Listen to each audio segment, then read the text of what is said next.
Coach Gonzalez. He is the head football coach at Somerset Academy outside of West Palm Beach, Florida.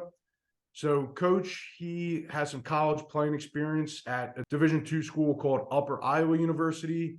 Also played professionally in the Arena League.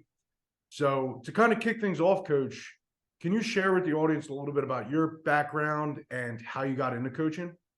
Absolutely, man. I'm from down South Florida area. I went to Palm Beach Central High School, graduated there in 2009, and then I had an opportunity to go play some Division II football up in Northeast Iowa, Upper Iowa University, which was a blessing in disguise. I had a great experience there. I ended up redshirting my freshman year, and then after that, I was a full-year starter. I played offensive line. I was a center throughout high school and through college. And I loved every bit of the playing experience that I knew. I wanted to coach eventually, but I wanted to take my game as far as I could.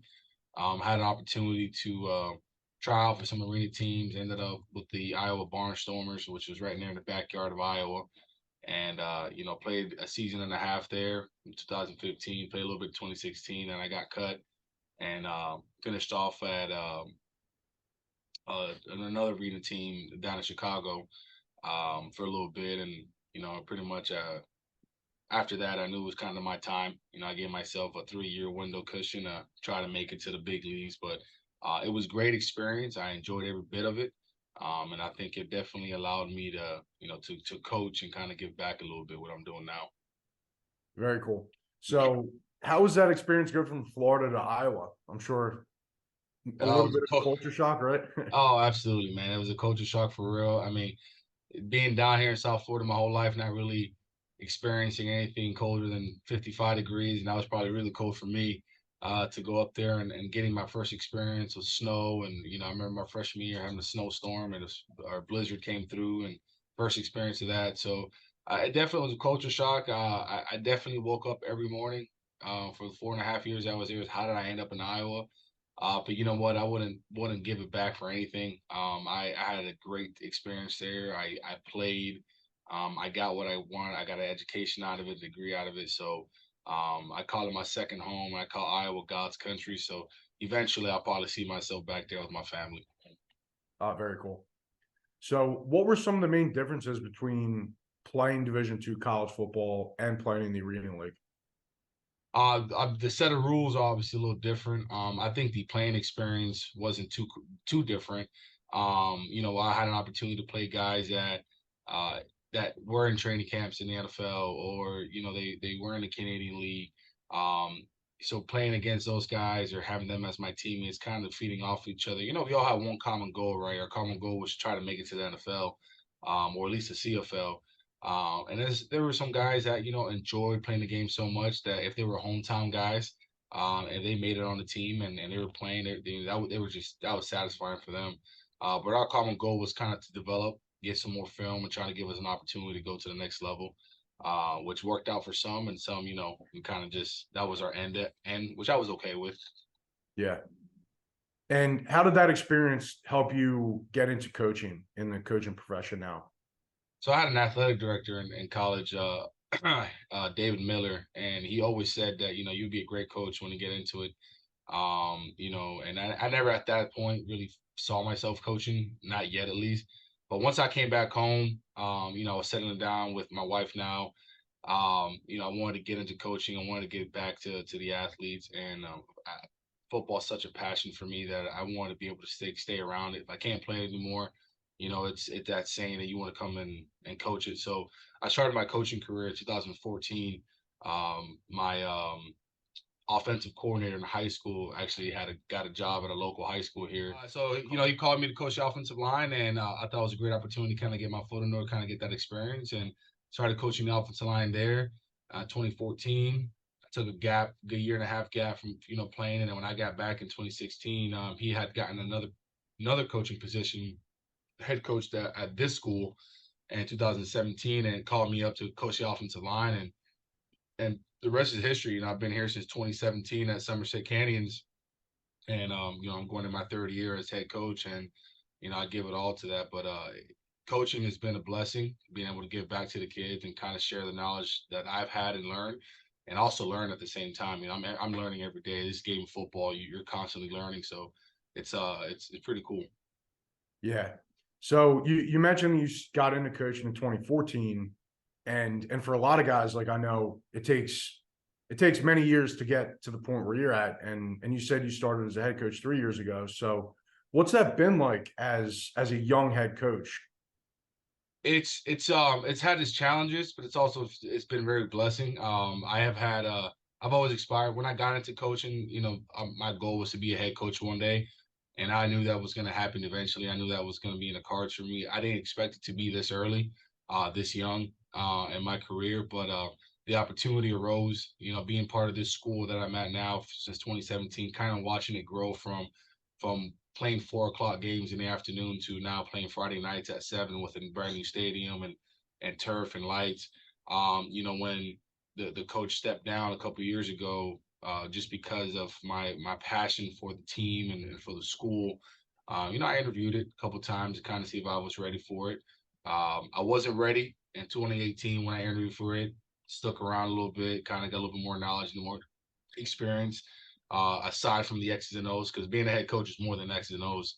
Um, got the opportunity in 2021 and kind of ran with it. It's been amazing. A lot of challenges that have molded me into what I am today, and it's been a huge learning experience. But I've loved every second of it. Yeah. So what are some of those challenges that maybe you can share that would help another young coach who's just kind of getting into it? Absolutely, man. I think the biggest thing is, from my experience, is being a young coach, you have that kind of I'm confident in what I know and what I can teach. But you always have that little voice in the back of your head, kind of like, how do you get these kids to trust you? How do you get these kids to follow your lead?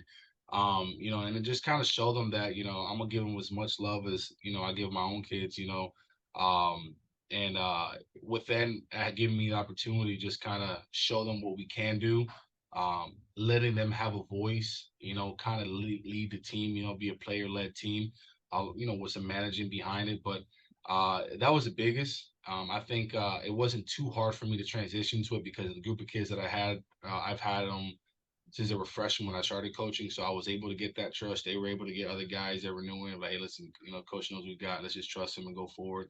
And, in my coaching staff, I was able to put a coaching staff together that, I told him straight up, listen, I'm a young head coach, new, I'm going to show you what we got and let's learn off each other. And, I got coaches on my staff now that have had, coaching experience for 15, 20, 20 plus years, former head coaches that are on my staff now that have allowed me to develop myself as a coach and them as young players. Gotcha. And what you talked about continuously learning and just evolving as you progress in your career. What does that look like in a little bit more detail for you? So perfect example for me. I've been an offensive lineman my whole life, and I understand football just like anybody else. We can sit there and talk football, but I lack some areas that I want to get better at. The run game, I know the back of my head and back of my hand and run game coordinator and do all that type of stuff. But one of the areas I wanted to get better at was the pass game. So I went and hired offensive coordinator who has experience in the pass game, so we can share that knowledge. Getting a couple of years ago, kind of understanding a little bit more about coverages, more defensive schemes. I think kind of just putting myself more well-rounded. Allowing myself not to just stay to one position. I coached the offensive line my whole life, but allowing myself that I can coach the defensive line too if I needed to, or if I can coach linebackers or quarterbacks. So kind of understanding a little bit of every position. Um, and people think, I feel like people think, oh, you played offensive line, that's all you know. I little know more than that, but I also taught myself, what can I do to better myself to show our kids that, it's more than just that. Right. And going off of that same vein of being well balanced, I also saw that you're also the strength and conditioning coach, right? So how does that work, handling multiple sports and being, and I guess you are really like a really well balanced coach. So yeah, tell me more about it. I definitely it's come with this, it's come with his battles, but my degrees in exercise science. I got my master's degree in kinesiology. So I know when I got into coaching, I wanted to train athletes. I wanted to be around training athletes, training football players, training offensive linemen. And so when I got the opportunity to coach here at the school in 2017, it was offensive line and doing a strength and conditioning program for football. As eventually we evolved and we grew as a program, I was able to add some other sports in there to kind of show them that, hey, listen, strength conditioning is more than just football. It's about creating the best athlete possible for every sport that we have. So then I slowly transitioned into a lot helping, coaching cheerleading, basketball, volleyball, soccer. So now it's like the coaches that we have now kind of giving them the wisdom and allowing them to, train their athletes, but with the knowledge and the background that we have. I still do our football strength and conditioning, still do our track and field, also part of the weightlifting program, our boys and girls. But I also see a lot of these kids throughout the school too, teaching weight training in class and exercise science. Okay. What does that look like in season for you as you're, continuing to strength train? How much does it shift from off season training to in season?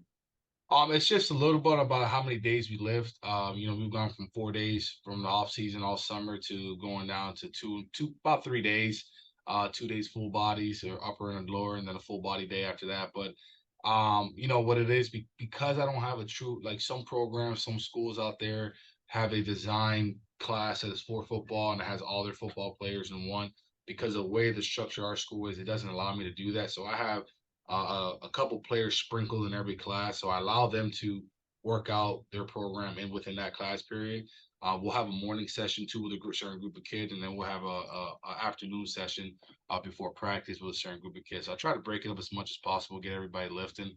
But we're consistently doing at least twice a week for sure. We're getting it in a weight room. Okay, gotcha. And just doing some basic preliminary research too on your program. So you guys are all obviously off to a great start. How does that compare to previous years? Well, this is our second year in a row. We started off 2-0. It's been real good for our program, for our community and our players.